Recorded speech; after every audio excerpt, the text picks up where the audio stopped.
Stultifera Navis. I remember just a year ago witnessing its marvel as I sailed the tumultuous seas in search of a bird with a massive forehead, and a shark too, I guess. Its beauty had me also wishing that the golden age would return again. Now, I see it yonder off the shore a year later, beckoning me to return and face its trials once again. It is my duty to hunt this little guy, since I cannot forgive it from taking everything from me. Luckily with this event, I have a stacked squad consisting of hunters of the abyssal variety, an old well, and someone who is trying to muster up the courage to tackle this ship from the golden age. My memories from challenging this ship a year ago are ones of difficulty and turmoil, but now coming back with experience, will I emerge victorious? Or will I just be another fool aboard the ship? SN1 introduces the annoying spitters that aren't really dangerous until the coom starts appearing as a mechanic in the event. This is one of the easiest intro stages for an event thus far, so it's smooth sailing for my very OP team. However, Arknights does confirm that spitters are quitters, since we witness a spitter seaborn that just quits the game of life and falls down the hole voluntarily. They spin to win clear. SN2 introduces everyone's favorite enemy from this event, the Dodgy Boys. Again, another enemy that isn't really dangerous until the coom comes into play, and unfortunately we cannot commit vehicular manslaughter against them to ignore their dodge. But this is another easy stage where nothing really happens besides watching my units keep missing on the last wave of Dodgy Boys. I spin to win clear. SN3 introduces the coom mechanic that, just like a teenage boy, just exists to make life harder. It lets the spitters attack all enemies on the coom, it lets the Dodgy Boys just walk through your units for free, and it even steals some enemies. A silver lining in this annoyance of a mechanic is that the Roomba allows for units to not get affected when standing on it when equipped with a specific part, and it also cleans the floor, so that's nice. A smooth stage clear until the end where one of the Dodgy Boys slips past Spectre, but luckily I had a pocket old well to clean up my blunder. SN4 introduces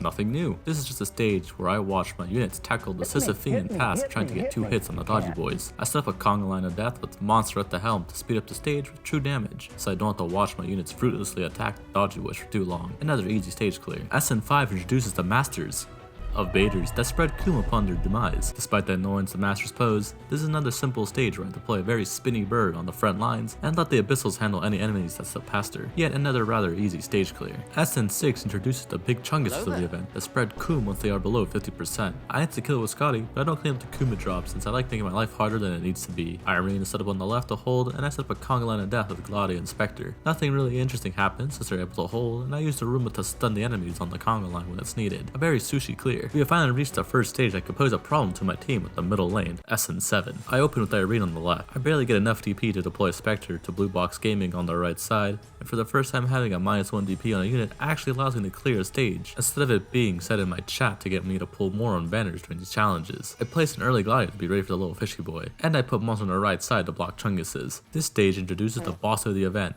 the little fish boy, which I immediately take out with Gladius too. Once it has eaten its buffs and goes into its second phase, I immediately make 2 blunders. The first being I very much overestimate the survivability of Monster against a blobby fish, and second, I play Scotty for no real good reason on the right side to keep missing on a Dodgy Boy. Monster of course explodes as soon as the boss gets into range, leaving an open path to the blue box. But the end speaker didn't know he was falling straight into my trap card, that of a spinning bird. And our ring doesn't do enough damage because the boss ate the defense up buff, and I must watch as the little shit hobbles towards the blue box before quitting, giving me my first failure of the challenge. On my second attempt, I again get to the second phase quite easily. This time I don't waste Scotty on the right side and quickly use her to fight the boss and deal big damage. My trap card works and my spinning forehead bird cleans up the last 2 enemies. Spin to win. SN8 is an easy stage since it only has 1 blue box and a single lane. A lane in which I of course set up my conga line of death. This stage introduces the UFO boys that deal constant arts and nervous impairment damage. They are quite dangerous, but with 1 1/4 healers on my team, they don't pose too much of a threat. With the last wave approaching, I wait till everyone is grouped up to activate my spin to win skill to take down 99% of enemies. My fast redeploy Orca is used to bring home the victory. SN9 is a potentially dangerous stage since it has a lot of coom all over the place, and it also introduces the Candle Boys that get increased attack for every bit of damage they do, and also get stealth when they're on the coom. The opening of the stage almost goes awry when a Dodgy Boy slips past, but he gets taken down by the mighty power of the Roomba. Monster is placed on the right side to deal with the Candle Boys. With the coom spreading everywhere and a big rush in the middle of the stage, I come close to letting some of the dogs get by, but the fast redeploy Orca saves the day yet again. The rest of the stage goes rather smoothly, earning my ticket to the boss stage. SN10. We have finally reached the stage that has given so many people trouble when this event first came out. This stage is difficult since you have to manage the bust for the boss on the top lane, manage any of the coom that gets on the floor, and of course, dealing with the 4 phases of the boss. I opened the stage by insta-killing via vehicular manslaughter, light version, since the premium version only came out with the ideal city. I set up my units at the bottom of the lane and put kal'sit on buff killing duty. However, I miscalculated the absolute thickness of the chungus, which leads me to being too slow to a blue box game, and it just walks in for free, netting me my first loss due to my terminal illness known as skill issue. On my second attempt, I forget to kill the closer enemy first, which leads the boss getting the plus 400% defense under 50 HP, which leads me to struggle killing it and using my Roombas in vain. The next wave includes many dodgy boys, and with the floor now entirely covered in coom, it makes them very dangerous. With Gladia's skill, I'm able to keep most of the dodgy boys in front of the hunter duo, and kill most of them.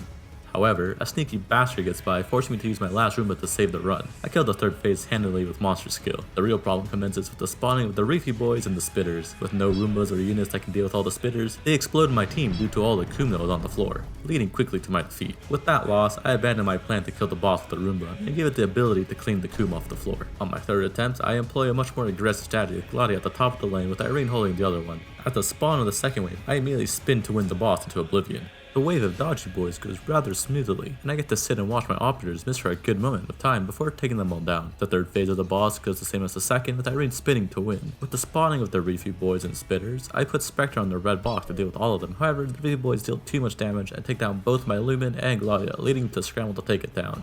For no real good reason, I tried to save my half-dead Irene, but I am too slow in cleaning the coom and she explodes. I'm now left with a sea of red at the bottom of my screen and no Roomba. It's not looking great. I am saved by the fact that the boss pauses for a moment at the bottom of the lane, giving me time to redeploy both Gladia and Spectre. Disaster strikes when one of the dodgy boys slips past Gladia, and I must watch, unable to do anything as monster misses all his attacks and it leaks. A loss that I could have avoided had I just been cruel and let Irene explode with no help whatsoever, and kept my last Roomba. On my fourth attempt, my initial setup stays the same, but I remember I do have an extra unit in Spectre and place her early to deal with the left box and halting the coom so it doesn't reach Irene. Phase 2 and 3 go smoothly as they had in the previous attempts. I again am thwarted by the spitters and Reefy boys that delete my Gladia and lUmEn, and again I am forced to watch as this bastard walks for free into the blue box. On my winning run, my setup is the same, with the only slight change being that Spectre is put in front of the red box this time. kal'sit and Scotty duo the top lane with Monster taking out the first enemy, and Scotty killing the chungus inside the blue box so it doesn't drop its coom, saving me an extra Roomba. With Spectre being deployed first and at the red box, Irene does not have her skill to explode phase 2 of the boss, so it is left to the real boss of this event, Gladia, to solo it.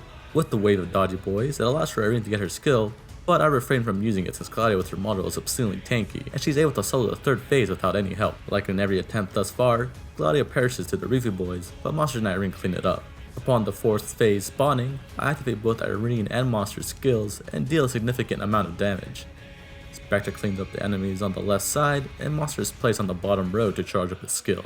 Once the boss reaches the bottom of the lane, I decide to stall slightly with Gladia to give me time for all my other units to come back. As it starts to walk towards the blue box, I employ my strongest strategy thus far, the conga line of death. Scotty first to deal big damage, Irene second to try to get her skill, and Spectre third as an insurance policy. I get lucky with a monster explosion that stuns the boss long enough for Irene to get her skill, and she seals the deal with her spin to win, thus ending my time on the seaborne infested ship. The Golden Age did truly return with this event. I was able to fully beat both the story stages and even the EX stages of this event with the lore accurate squad, though I'm sure that's really only due to having the busted fishes on the team, 2 very high DPS units, and the best healer in the game currently. This has been my fastest clear to date, with it taking me just under an hour and a half to beat it. It has been 2 relatively easy events in a row now, and for me, it's been a nice break from the suffering the previous challenge has given me. Though for those of you that wish to see me suffer, all I can say is stay tuned for the Executor Altar event when it rolls around. With that, if you made it this far, consider liking and subscribing. Every little bit helps, and thanks for watching. Till next time.